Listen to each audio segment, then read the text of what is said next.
everyone, and welcome to another episode of the Modern Farming Podcast. My name is Chris Weary with the Green Jeans Foundation, and today I will be speaking with some members of the statewide 4-H here in Florida. With me is Brad Turner, who's done many of these podcasts before. Brad, how are you doing this morning? Yep, all is good. Excited to interview these young folks today. This is going to be a good time. That's great. Thanks, Brad. And so with us, we have a couple of or three podcast students, members of the 4-H program here in Florida. We have Tommy Haas, we have Casey Sullivan, and we have Musiq Williams. And we're very appreciative today that you joined the Green Jeans podcast and talk to us about your experiences with 4-H. We're very excited, and everyone's excited to hear your experiences and what you've done. So I'd like to start out just by having you guys introduce yourselves to the team. We'll start out with Tommy first. Can you tell us your name, where you're from, and how long you've been with 4-H? Yes, sir. So my name is Tommy Haas. I am from Broward County. I'm in the Fort Lauderdale area. I've been in 4-H since I was 5 years old, and I'm currently 16, so that's 12 years. 4-H has been my whole life, and I'm so thankful for the program. Great. Thanks, Tommy. And then we'll go to Casey Sullivan.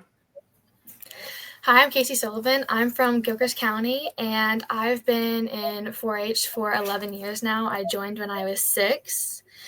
I'm in county council, and I don't remember what else you said. Sorry. No, that's it. Just as long as how long you've been there. We'll get into the rest. Don't worry. It's good. Okay, and Musiq. Hi everyone, my name is Musiq Williams. I'm from Palm Beach County, so that's right above Tommy and Bird. And I joined later than everyone else, and I joined when I was in middle school, and I'm now going to my senior year, 7 years. Awesome, thank you. Okay, so let's get into a few questions about you guys personally and your projects in 4-H. Tommy, do you remember one of your first projects in 4-H, and what was it that you did, and what inspired you to do it? Yes, sir. So when I was 5 years old, I first joined a marine sciences program, and my mom was always up talking it because my older brother joined before me, and she was like, "Wow, this is so awesome! You guys are gonna love this. It's all fish," because me and my brothers were all huge fishermen. We love fishing. So that really got me to join. And then once I was in it, I really started getting involved and engaged with the whole marine sciences, marine biology, everything with that, dissections, field trips, all of that good stuff. Very nice project. Awesome. Casey, how about you? What was your interest in 4-H, and what was some of your early memories? My first project was actually rabbits. Now, I love all animals, so I was happy to do it, but I was biding my time until I was old enough to participate in the dairy cattle shows. I've always been a huge fan of livestock, so that was my hopes and my dreams to be a part of for 4-H. I was inspired because, I grew up on a farm, and every person in my family before me has actually grown up in 4-H. So my mom, my dad, and my brother, as well as all my aunts, they've participated. And I was just excited to, join that line. Very cool. So we've got fish and we've got chicken. Brad, it's nice to see some of these kids that are following in their legacy of the agricultural way of life, I guess. No, for sure. Casey, was that a generational farm? Was that your grandparents, or did your parents start? My grandma currently owns it. My mom and dad will inherit it, and then hopefully I will. We go over there every day, and we work in the farm and take care of all the cows and stuff. And I currently keep some of my cows over there. Oh, very cool. That's cool. Thank you. Tommy, you were interested in fishing before marine science, not the other way around, right? Yes, sir. I came out the womb with a pole in my hand. Yeah. I'm a good fisherman too. Okay. Musiq. Yeah, it sounds like you have a slightly different story. You joined 4-H a little later in your career. I did, yeah. but I heard from about 4-H from my science teacher, and it was because she lived in Belglade, which is more so like she was a part of the Farm Bureau, Western Palm Beach County Farm Bureau.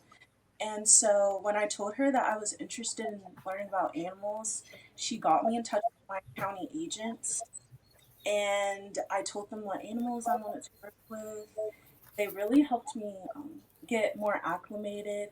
And so I think my first animal that I ever saw was a chicken, and it was a really mean chicken. It was, you know, but I like started getting used to showing and things like that. So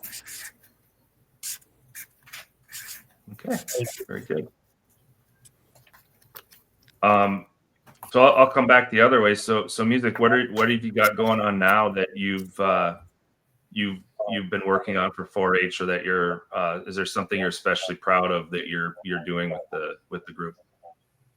so now that I've been in 4-H for a few years, I think something that I'm really proud of that I've done was get more 4-H education and more like overall agricultural education into my school and the surrounding schools around me. Since I live in the city and I go to a school of the arts, so none of those kids know anything about like animals. And I even had someone ask me, do brown cows make chocolate milk? So things like that, like they happen. And so I created the first ever 4-H club at my school. And my dad's a science teacher. He teaches environmental science. So we started a garden and we teach hydroponics at his school. So I think that's one of the major things that I've accomplished a part of, with being a part of 4-H. So. And that's such a big deal. Somebody from the city like yourself, where some of these kids don't, know where an egg comes from. Like you said, the chocolate milk. So you can have such an outreach and just to kids to go into a grocery store and understand that the carrot came out of the ground, not from the grocery store. That's you can touch a lot of people being in the city. That's very cool. Yeah, and good for you. And just as you guys are growing and getting ready to get out of high school and go into the real world, there's a huge push and a huge focus from the national level down of folks that both aren't exposed to agriculture type things because they live in town, and aren't exposed, and thus aren't exposed to good healthy food. So that is a major topic that is out there in the agriculture world and in general. So that if you're interested in helping people that way, there's a future for you in that. So good deal. Mm-hmm. So Casey, how about you? Can you tell us some of the projects you've been working on, and any particular project that you're very proud of for 4-H? Yes, sir. I show dairy cattle, beef bulls, and swine. Those are my main 3 livestock projects. I've been doing dairy cattle the longest. I've been participating in that show for 8 years now.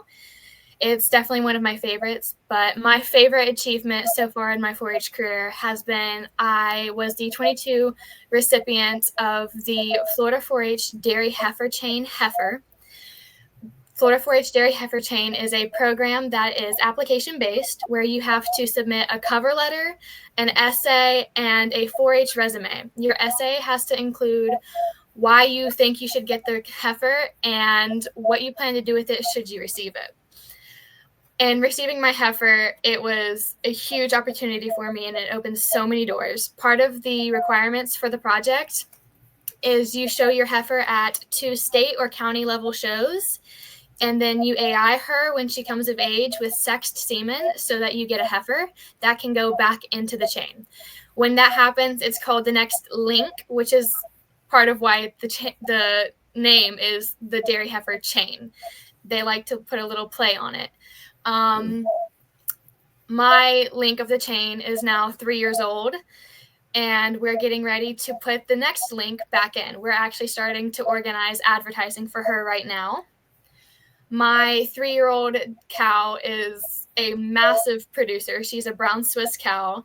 We're getting minimum of 8 gallons of milk a day, and we're milking her 2 times daily. I actually did that and rushed home this morning to get ready for this interview. So you're hand milking that cow? No, sir, Lord. We have a milker, but fun fact, our milker got delayed when it was shipped to us. So for the first 4 days, we had to hand milk that cow, and I love her to death, but my arms were so sore. It was a family effort. My aunts were coming out to help, my grandma was coming out to help, and both of my parents were helping me as well. And by the end of it, all of our arms were sore and aching, and we could not wait for that milker to finally get there. That's awesome. Makes you appreciate the technology, right? Yes, sir. I enjoyed doing it, but it was hard. My mama kept talking about how we were not made out to be milk maidens. That's funny. A lot of Awesome. squirts to Okay. get 8 All right, gallons. Tommy. So I actually have 2 answers.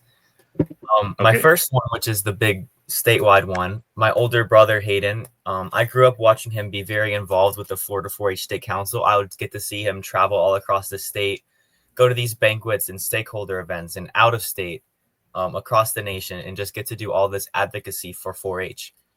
So I grew up around that, and I always really wanted to be one of the Florida 4-H state officers.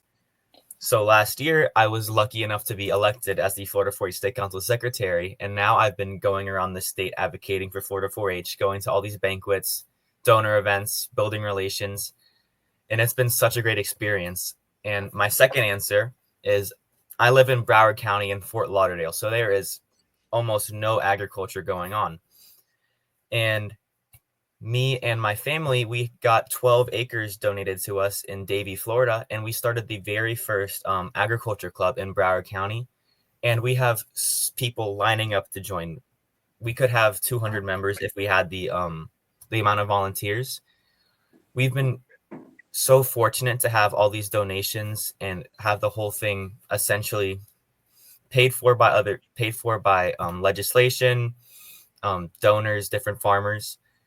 We've been able to teach kids, almost 200 of them, about agriculture, livestock. We do livestock projects. It's really cool. I'm really proud of how we are able to have a agriculture club in Broward County and provide that for the community. Outstanding. Yeah. So that's 12 amazing. acres of all its livestock, or are you farming some of that, or It's a little bit of both. Yes, sir. Right. We have a few gardens. It's not like a full farm, right? and we are raising numerous cattle. We have a full herd of zebus. We used to have an emu at one point. We have goats, sheep, chickens, just a whole lot of projects for our 4-Hers to do and get involved with. That's awesome. That's a lot of work. Yes, sir, it is. We're out there almost every day. Sounds like you have a lot of helpers, though. 200 of them, right? That's great. Yes, sir, we do. We have people waiting to be on the feed list. We have to feed them 2 times a day, and there's a whole wait list for people to get on the schedule. That's wow. great. So I know in some places it's hard to get that kind of interest. So are you sharing that with other, through your travels with other 4-H's that, obviously having 12 acres is a big plus, but different ways you're getting the interest of the community? Yes, sir. We go out in public all the time and advocate for it.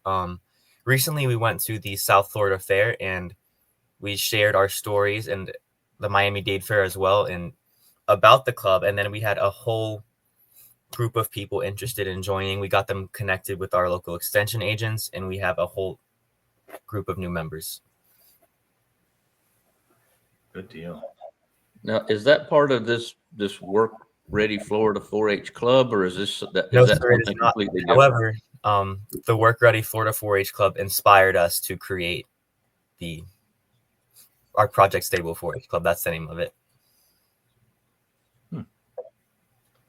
Okay, well, that's a good segue because that was going to be our next question. So I guess, Tommy, you could just keep going. So you're part of the Work Ready 4-H Club. Can you explain to us what that is exactly? Yes, sir, I can. So the Work Ready Florida 4-H Club is a virtual 4-H club that teaches workforce readiness and agriculture to all of our youth.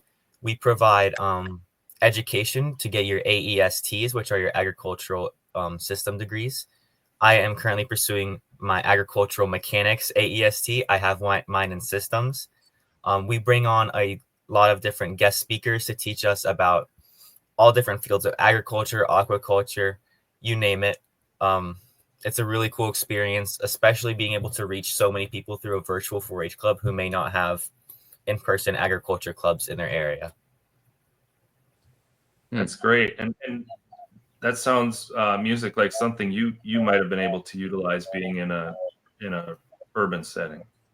Yeah, so that's actually part of why I started my club. I got my AEST in Ag Systems, and Dr. Chris DeCubelis and Miss Sarah, I told them that I wanted to start a 4-H club at my high school, and they immediately started helping me get like sources and reach out to people that would be willing to help me. And so now a bunch of kids that are in my 4-H club are pursuing their AESTs alongside getting other degrees. Like I'm getting mine in ag communications next.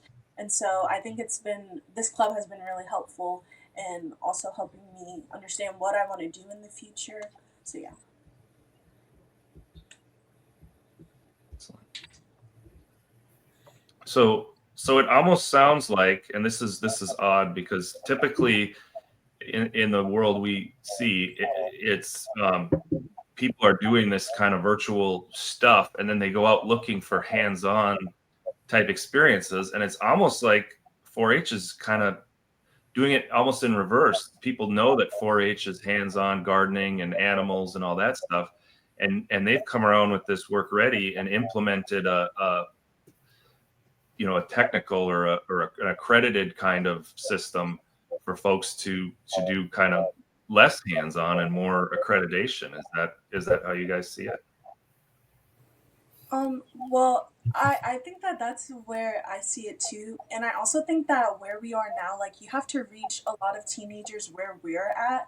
A lot of us are on social media. A lot of us are like really technologically advanced, because I'm not really technologically advanced, but a lot of us are on those types of spaces. And so I think that with 4-H knowing that and being really around youth involvement, they're trying to get us involved through technology and using that as a way to teach us more about agriculture.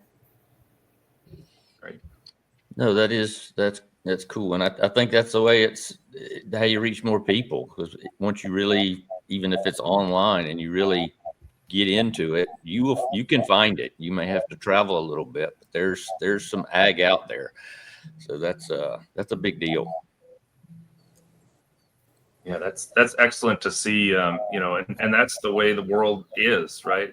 If your program is going to be successful at any type of establishment, you have to adapt with the way, especially with the youth, because youth will flock to the things that are new and interesting, and it'll catch their eye. So I think that's great that you guys are participating in that. 4-H has come up with that. So that's really awesome. Yeah, Absolutely. Yes. That's great. Casey, what type of skills or work experience have you gained from the work ready, and how is that helping you? And would you recommend other Florida students to see if they could get involved in the work ready program? Yes, sir. I highly recommend the Work Ready program. It is an amazing program. I've met so many wonderful people who have helped me continue my projects and further my abilities and skill sets. One thing I've always struggled with is actually speaking in a group and on camera. It's something I've always been super, super nervous about, and it's always gotten to me really, really badly. Since I've joined Work Ready, talking on Zoom in a large group setting, and even going to events underneath the name of the Work Ready Club and being able to advocate for them and advertise the club, trying to get more people to join, and just spreading awareness of both 4-H, agriculture, and Work Ready in itself has really helped me to better my skills as a speaker. And I think that's something that's helped me in other aspects of my 4-H, because all three of us are on something called executive board. And on top of Tommy being an officer, he's part of his job for that is being a chair for one of the committees. So I know he's really good at speaking, and Musiq has always been really good at it as well. She's participated in a lot of contests, and being able to be around these two and being friends with them has really helped me because I've been able to get pointers from both of them, and I've been able to apply that because I co-chaired with Musiq on one of those committees for executive board.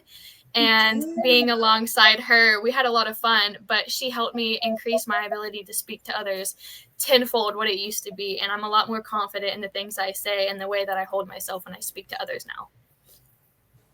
Well, y'all are doing great today. Y'all are professionals. Thank you. Yes, sir. We try. I will. It's definitely working because it's like talking to young adults and not kids, and you guys definitely are moving in the right direction for sure. So that was my next question. So Casey, you nailed it. Where have you grown with personality, confidence, and communication, which you just told us, which is awesome. And you also talked about leadership roles. So we know Tommy's got a strong leadership role. We know that Musiq's been working with her urban setting, and you just talked about how you guys teamed up together. That's great.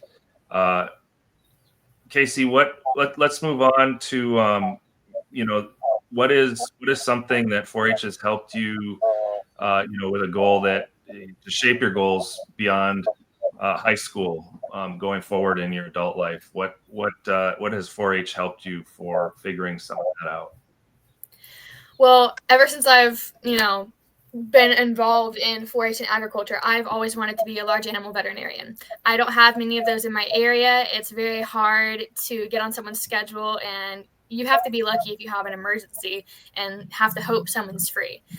I had a recent experience with that. The past hurricanes, my show bull actually got so scared that he tried to jump the fence and he got caught in a bunch of barbed wire. We had to wait for one of our vets to come out because all of our vets in our local area were currently out on other emergency calls, and we had to do what we could until someone could get there. I want to be the kind of person who can help any sick animals, any hurt animals, even if it's just something as simple as giving shots that protect them. It's something that I aspire to, something I've always worked toward, creating every possible foundation and skill that I can to get to that goal. I plan on doing a Texas A&M college course for my senior year of high school, where I will actually graduate high school with my vet assistant certification. And we'll already have clinical experience and class course experience, which will help me a lot for my schooling later on when I get into vet school, hopefully. And 4-H has given me just a huge foundation that is going to be wonderful to build off of with all of my knowledge and hands-on experience that books could never actually teach me.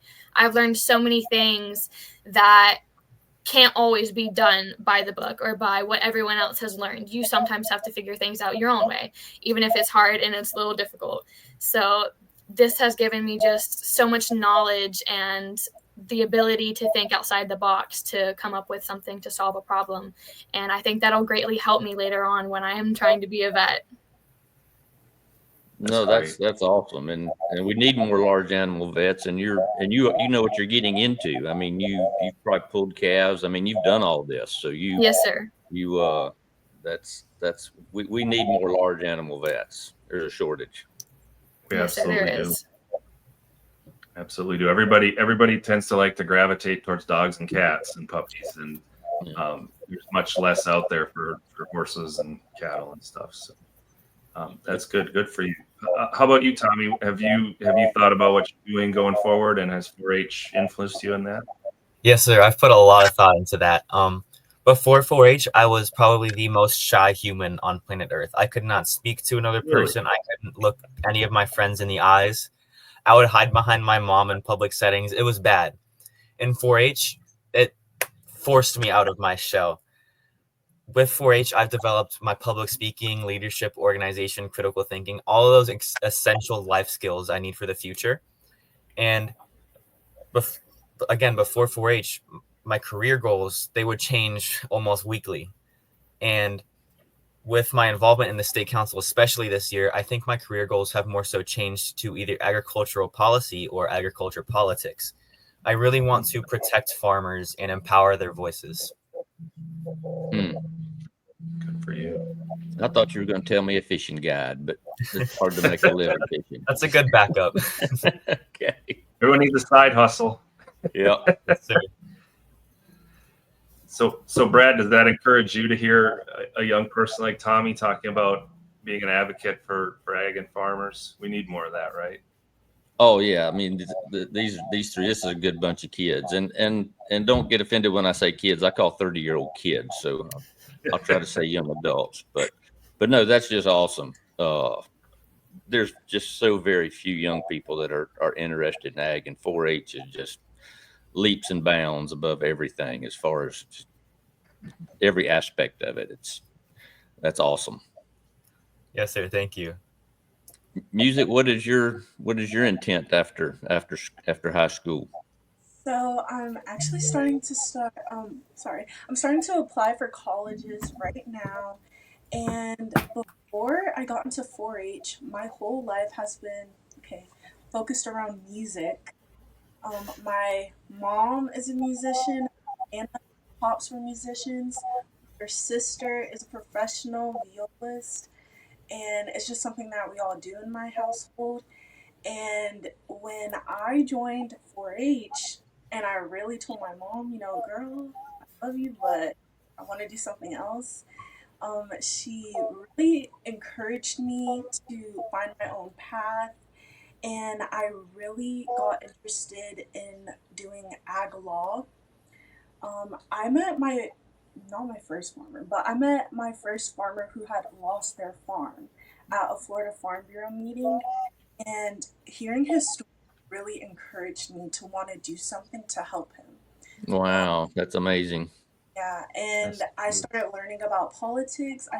Me and Tommy went somewhere where we could advocate at Tallahassee Capital. And so that really weighed heavy on my heart to want to help them and do something about it. So that's what I want to do in the future.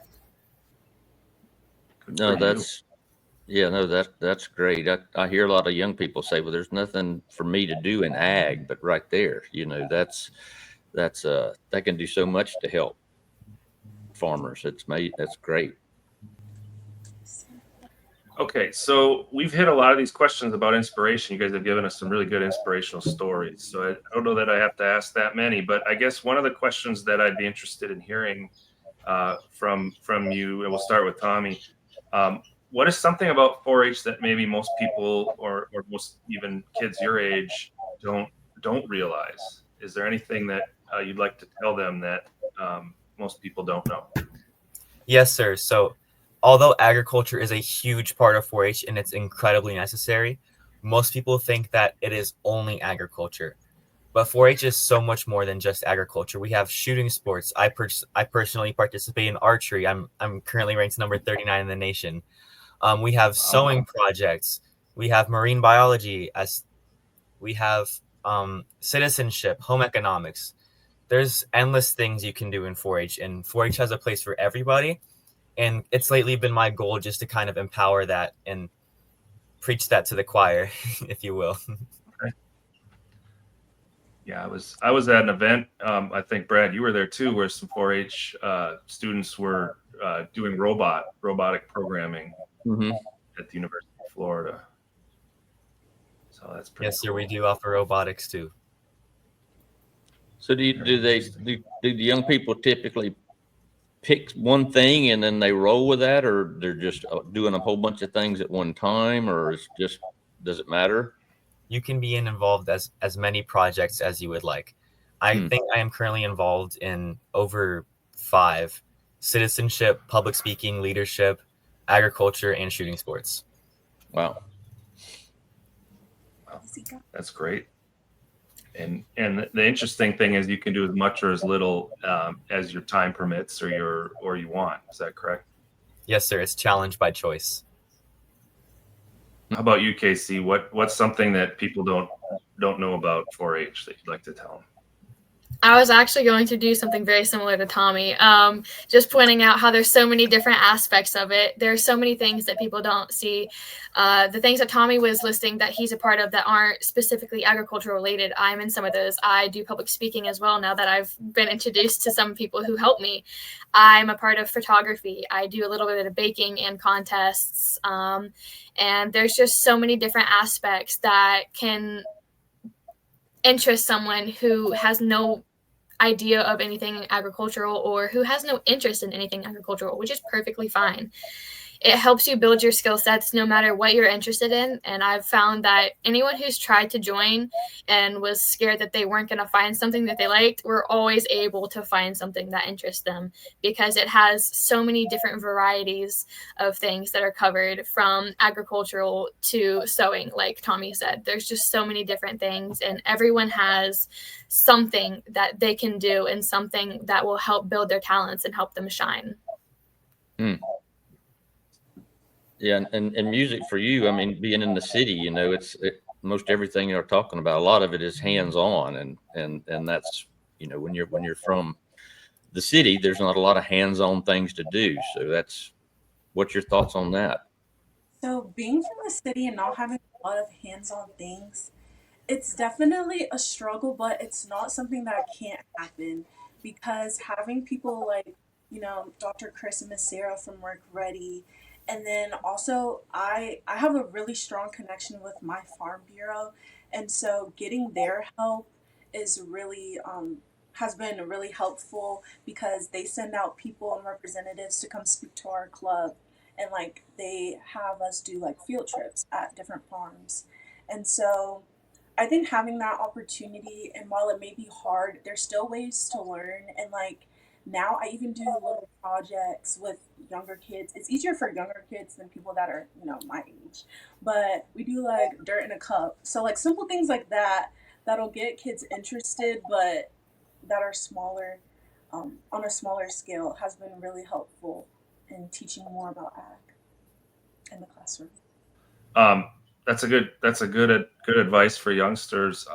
What would you say, Musiq, to someone who wasn't sure about 4-H, and they didn't know if they wanted to be a part of it or not? What would you tell them? I would tell them to just do it. I didn't mean to steal the slogan, but there's so many different interests. You don't know at a young age. You really don't know, what exactly you want to do. And I feel like you should just take any chance that you can. And at a young age, I didn't know that I liked fishing, but when Tommy took me fishing, I liked it. And when Casey told me about her cows, I kind of didn't care at first, but then when I started learning more about it, I was really interested. And so just getting more acclimated to those things and actually participating has made me, care more, and make me so much, have a lot more interest. So I would just tell them to have fun and do it, even if you think you won't like it. So music for you, that's in being in the city, and what was the most unexpected thing, as you were learning more about ag, that you experienced? The most unexpected thing, I would say, was that there are so many different parts of ag. Like, you don't have to go outside and farm to be a part of Right. ag. You can do ag communications, be a media publisher, or like you can make policies to help farmers. You don't have to be totally hands-on, as in, breeding cows or doing things like that. So that's been the most influential I've learned. Or you can be an ag lawyer as you want to be, which is great. They need help, definitely. Yes. A lot of things out there could use help, a helping hand. Tommy, is there anything unexpected that you've experienced through 4-H that you didn't think you'd see, but you really enjoyed? Yes, sir. So something that I at first really thought wasn't going to be for me was our 4-H state events. But my older brother, he was a graduating senior and at the time the state council president.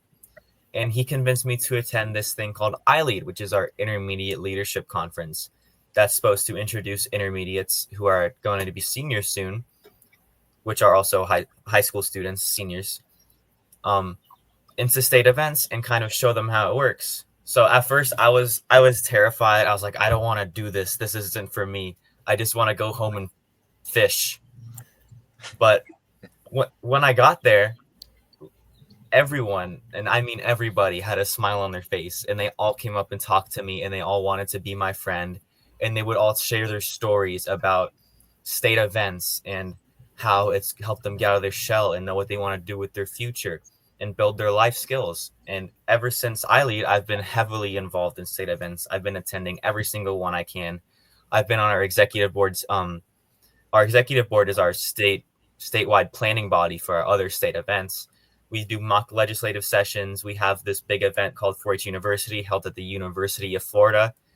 That's where we have our state council elections. We have our competitive events. We have all those championships there.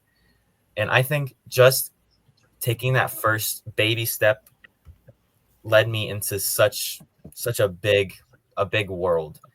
And I think that really surprised me how much 4-H has to offer, even beyond just in your local club areas. And